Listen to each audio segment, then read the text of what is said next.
to love their children. And to love their children. A lot of these situations that we're in today, it's a bitter baby mama. A man left her because he just saw some other thing moving, so he went to that and left the woman with the child. And now she's embittered because this man left, when now it's difficult for her to raise this child. So she's acting embittered toward that child. She's being rough in the house with that child because the child is small. That's not what it should be.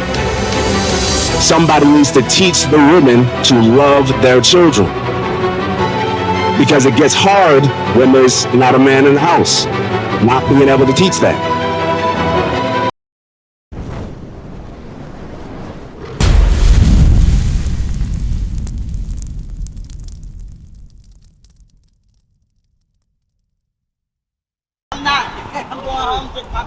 All praises. Keep the Sabbath day holy. All right. Read on. In the land of their enemies, which led them away captive, and pray unto thee toward their land, which thou gavest unto their fathers, the city which thou hast chosen, in the house which I have built for thy name. Right. And so when we return to God, we must pray to him. We must pray, Father, forgive us for the things that we have done. We have now learned the right way to do things, and we're making changes in ourselves, and we're making changes in our family and community. With that, the Lord will give us the grace that we need to be able to actually do that. But we have to be serious about it. We can't just say it and then not do it. Right? So with that, give me Deuteronomy chapter 22 and verse 5. Deuteronomy chapter 22 and verse 5. Another thing, the Lord gives us a dress code. The Lord gives us a way to dress as a people. And men and women have fallen away from this. So we're going to start to rectify this. Check this out. Read. This is the book of Deuteronomy chapter 22 and verse 5. The woman shall not wear that which pertaineth unto a man. Right. So it starts with the woman. The woman shall not wear that which pertaineth unto a man. So my sister, what kind of clothes pertain to men? What do you say?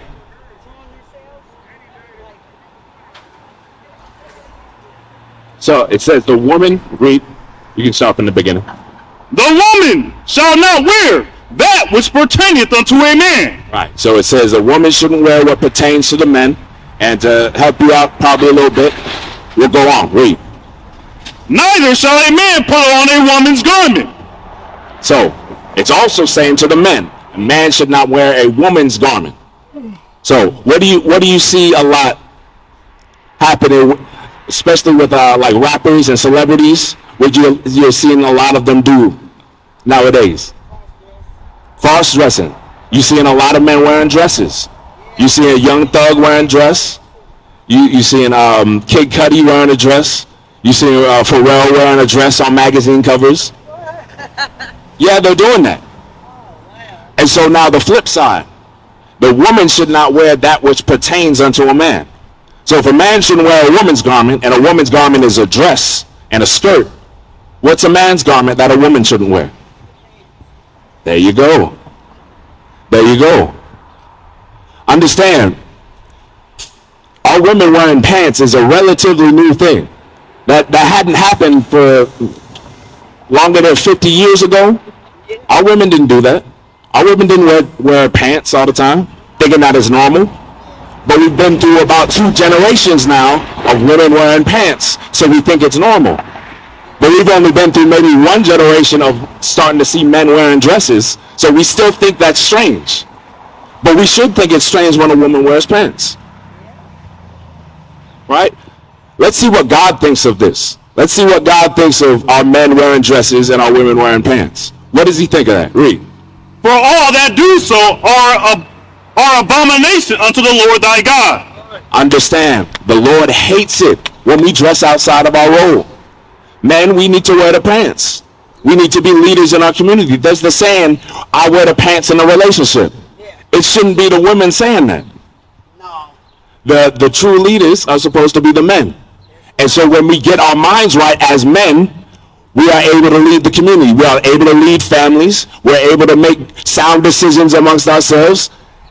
And we're able to build up as a nation. That's what it has to be. Right? Give me Zephaniah chapter 1, verse 8. Book of Zephaniah chapter 1, verse 8.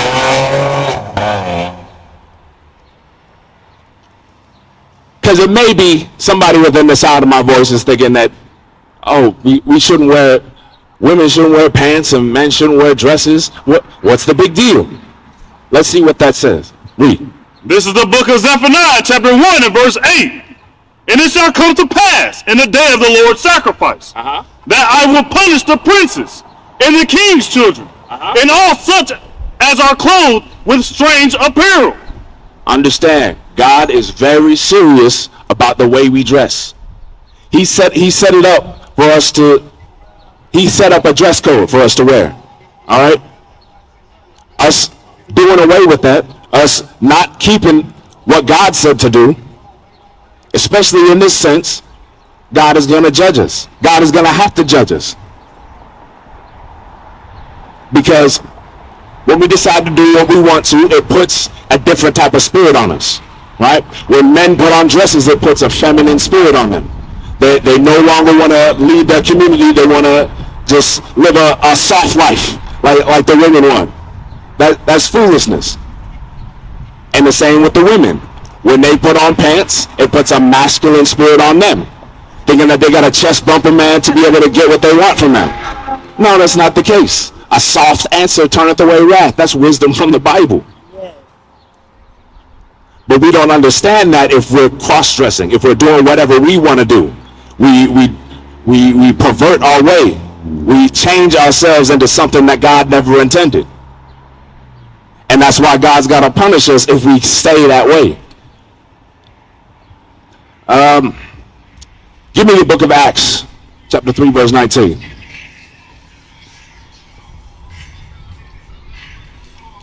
So my sister, you said you have grandkids, right? Matter of fact, give me Titus 2 and 3. The book of Titus. Because it's very important for you. You being a influential member of your family, you have many grandkids. You should have a positive impact on them, right? Be able to teach them some of these things that you read out of the Bible, right? Check this out. This is what the role of a woman is. 2 and 3. This is the book of Titus, chapter 2 and verse 3. The aged women likewise, that they be in behavior as becometh holiness, not false accusers. So the aged women, the women that are elder, they should be in behavior as becometh holiness, right? They should be holy, right? That means set apart from the ways of this world and keeping the ways of God. Read on. Not given to much wine, teachers of good things. Teachers of good things. So a woman ought to be able to teach the younger children how to behave themselves, how to obey their parents, right? How to keep the laws of God, how to be honorable, right? How not to be a liar, how not to bear false witness, how not to steal, how not to have hatred for one another, right? So that they don't grow up and become murderers. Because what murderous spirits come from is hatred, right? Us having hatred for one another, us disliking each other for things that we can't really put our finger on. That's why we have so much violence in our communities. We'll read on. That they may teach the young women to be sober. That they may teach the younger women to be sober. You see, our women have a very important role. A lot of our women, they think, a lot of the time we tell our women that they're not to be teaching a man. They're not to be usurping a man. And they think that their role is nothing because of that. That's not the case. For our women, it's important for them to be able to teach younger women and for them to teach children, right? The woman is the first teacher in the household. That's how we build up a strong household. That's how we build up attentive, strong children, right? When the woman is there and knows what her role is and knows to get with the program. That's right. Read. To love their husbands. To love their husbands, right? Our women need to be wives. They don't need to be baby mamas. They don't need to be jump-offs out in the society, right? We need to build a strong nation, and to do that, we need families. We need husbands and we need wives bringing up children together, right? Read on. To love their children. And to love their children. A lot of these situations that we're in today, it's a bitter baby mama. A man left her because he just saw some other thing moving, so he went to that and left the woman with the child. And now she's embittered because this man left, when now it's difficult for her to raise this child. So she's acting embittered toward that child. She's being rough in the house with that child because the child is small. That's not what it should be. Somebody needs to teach the women to love their children, because it gets hard when there's not a man in the house, not being able to teach that. Read. To be discreet, chaste, keepers at home, good, obedient to their own husbands. Obedient to their own husbands, right? Being cooperative with their own husbands. That's what the younger women should be taught. Read. That the word of God be not blasphemed. And the word of God can be blasphemed when we see our communities out of order, when we see our families dealing in disorder, right? It can be that other nations will look at us and see our disorder and say, these aren't the people of God. Look at the way this man is treating this woman. Look at the way this woman is treating her children. No, these people are destroyed. These people are the worst of the worst, just because of the way that they treat each other. I'm seeing it with my own two eyes. That's what we ought to be doing. We need to teach one another. Our elder women need to teach the younger women to love their husbands, to love their children. That's what needs to happen. Read that. This is the book of 1 Timothy chapter 2, verse 9. In like manner also, that the women adorn themselves in modest apparel. So this is another way that you can teach the women by example, right?